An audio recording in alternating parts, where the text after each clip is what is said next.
श्री गणेशाय नमः। श्री श्याम सदाशिवाय नमः। श्री शिवाय नमस्तभ्यम।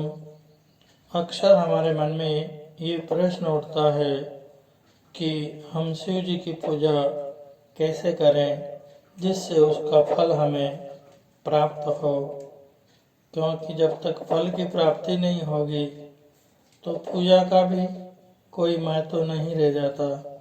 अतः फल प्राप्ति के लिए ही हम पूजा अर्चना इत्यादि के लिए परिश्रम करते हैं।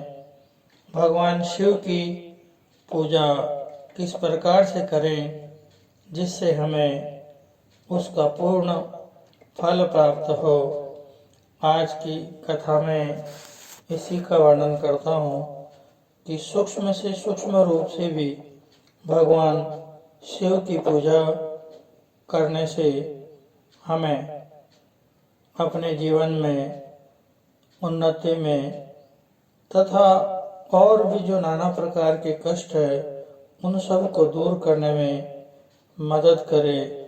ऐसे ही राजा करंदम हुए थे जिन्होंने महाकाल से पूछा था कि प्रभु हम क्या करें, किस प्रकार से पूजा करें जिससे हमें पूजा का फल प्राप्त हो।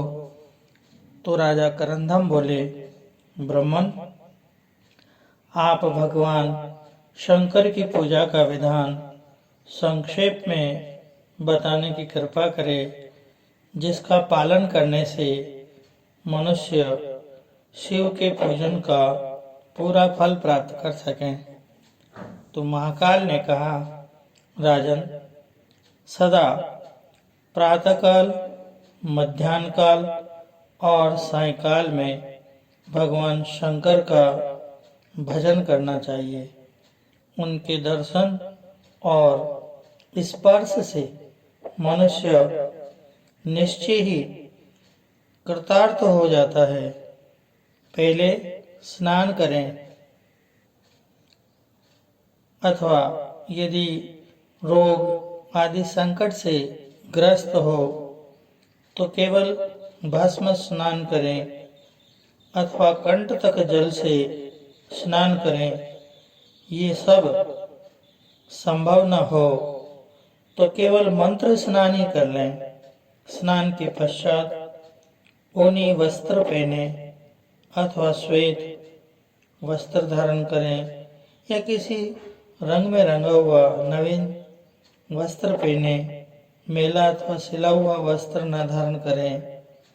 धोत वस्त्र के अतिरिक्त उत्तरीय वस्त्र भी धारण करना चाहिए, अन्यथा उसके बिना पूजन निष्फल होता है।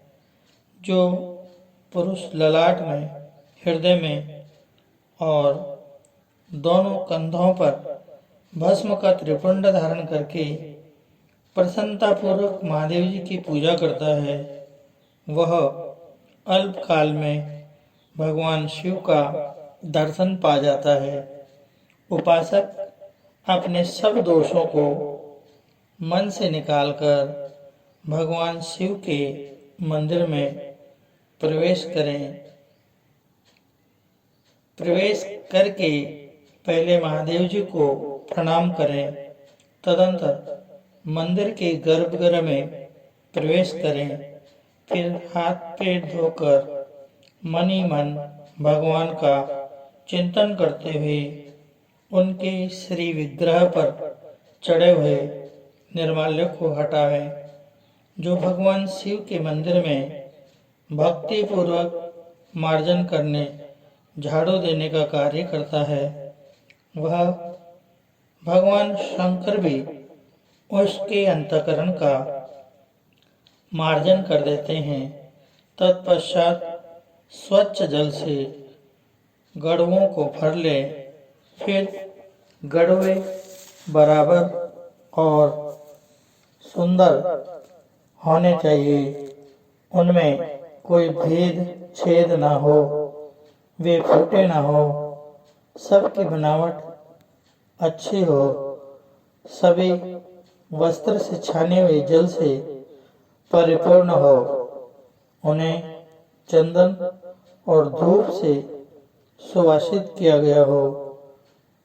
ओम नमः शिवाय इस षडाक्षर मंत्र का जप करते हुए उन गढ़वों को धोया गया, भरा गया और लाया गया हो।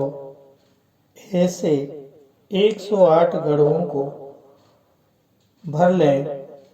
इतना ना हो तो 28 अथवा 18 गढ़वों का प्रबंध करें, या ये भी नहीं हो तो कम से कम 4 गढ़वे मिट्टी के जो लोटे होते हैं अवश्य रखें। इतने से कम न करें। दूध, दही, घी, शहद तथा ईख का रस, गन्ने का रस, इन सब सामग्रियों को एकत्रित करके भगवान शिव के वाम भाग में रख दें। तुरंत बाहर निकलकर पहले प्रतिहारों, द्वारपालों की पूजा करें। उन सब के वाचक मंत्र क्रमशः इस प्रकार है। गणेश जी के लिए ओम गं गणपते नमः, ओम क्षेम क्षेत्रपालाय नमः। क्षेत्रपाल के लिए ओम गुम गुरुभ्यो नमः। इन 3 मंत्रों से आकाश में पूजन सामग्री समर्पित करें। तत्पश्चात चारों दिशाओं में कुल देवता, नंदी, महाकाल और धाता विधाता की पूजा करें। उनकी पूजा के मंत्र इस प्रकार हैं। ओम कुम कुल देवतायै नमः, ओम नम नंदिन्यै नमः, नंदीश्वर की पूजा। ओम मम महाकालाय नमः, ओम धाम धात्रे विधात्रे नमः।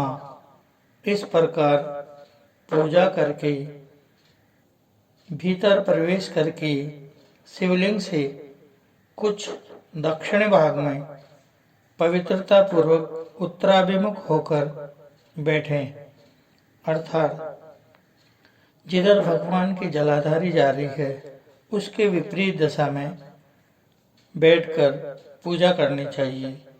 शरीर को समभाव में रखते हुए आसन पर आसीन हो। क्षण भर भगवान का ध्यान करें। कमल के आकार का सूर्यमंडल है, उसके मध्य भाग में चंद्रमंडल की स्थिति है, उसके भी मध्य भाग में अग्निमंडल है जो धर्म आदि से घिरा हुआ है।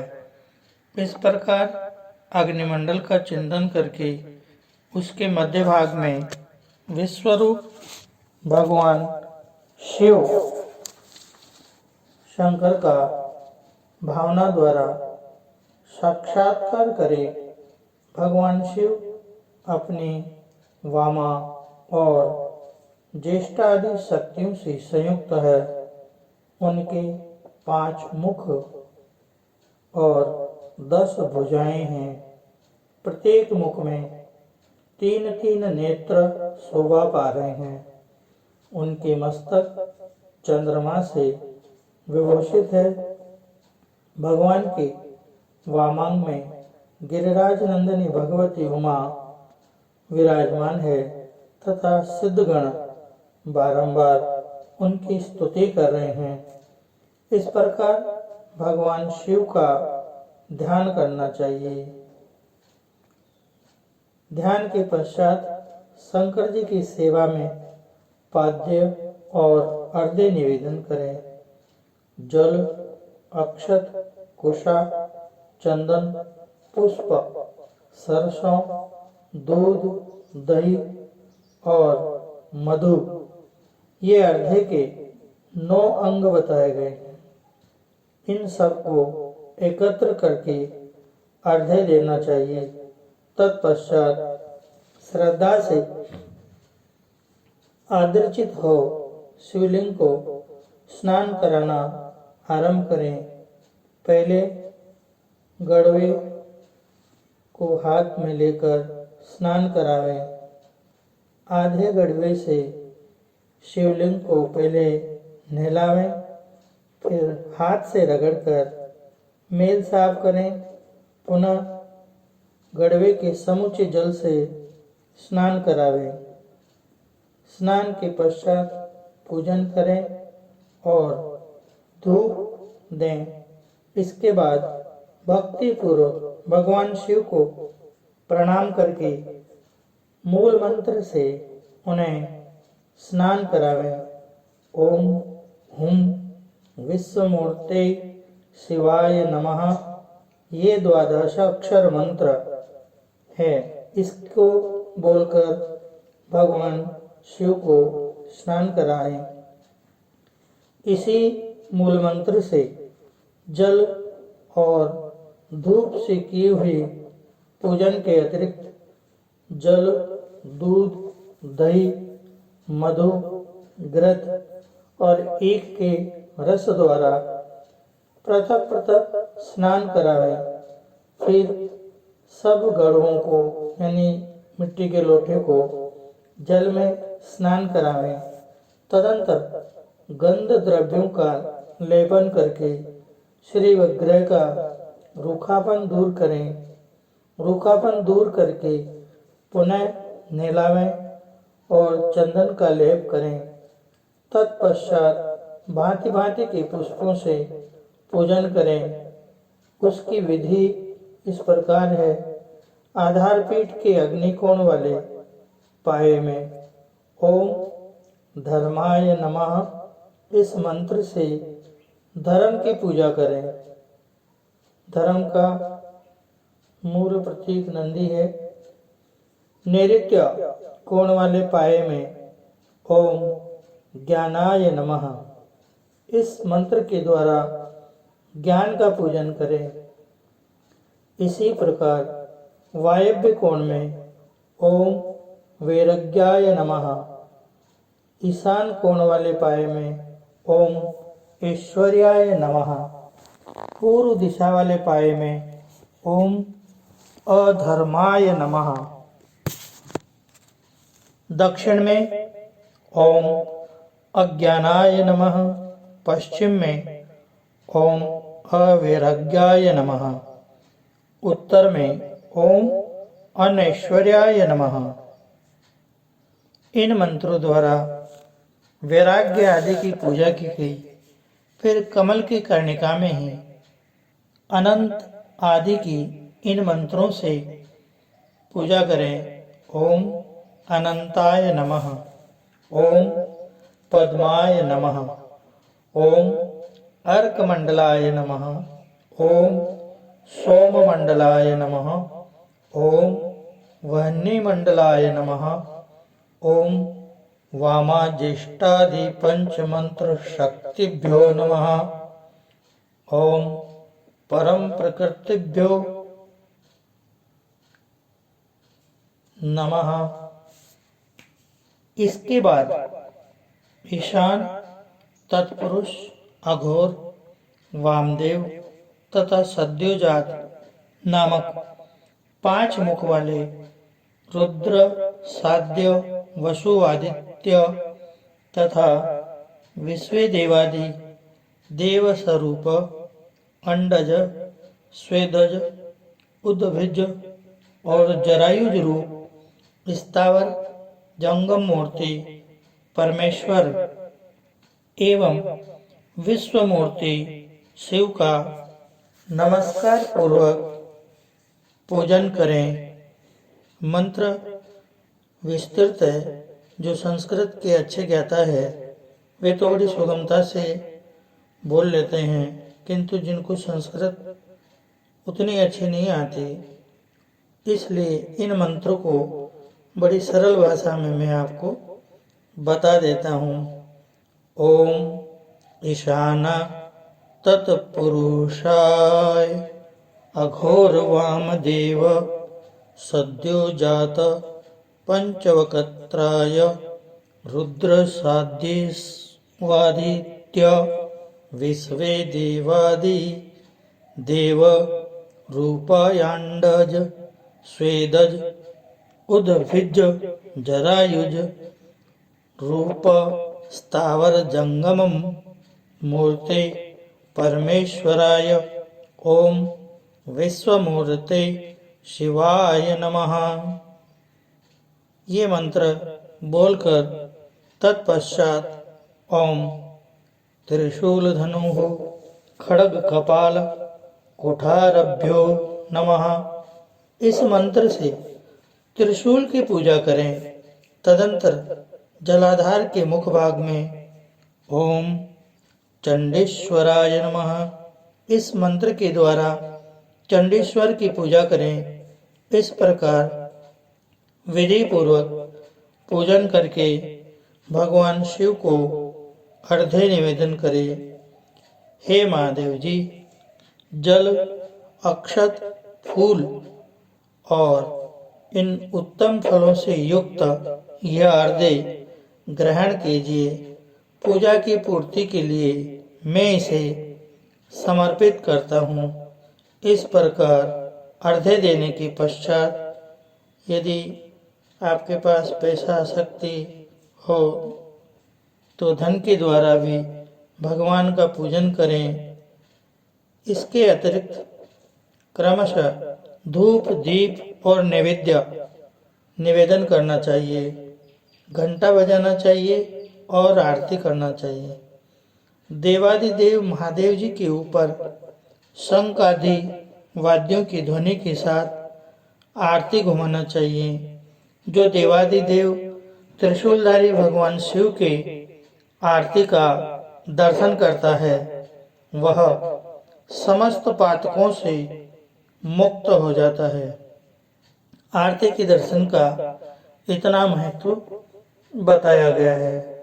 फिर जो स्वयं ही भगवान की आरती करेगा उसके लिए तो कहना ही क्या है। जो भगवान शिव के समीप नृत्य, संगीत तथा वाद्य इन तीनों का आयोजन करता है उस पर भगवान शिव बहुत संतुष्ट होते हैं, क्योंकि गीत और वाद्य का फल अनंत होता है।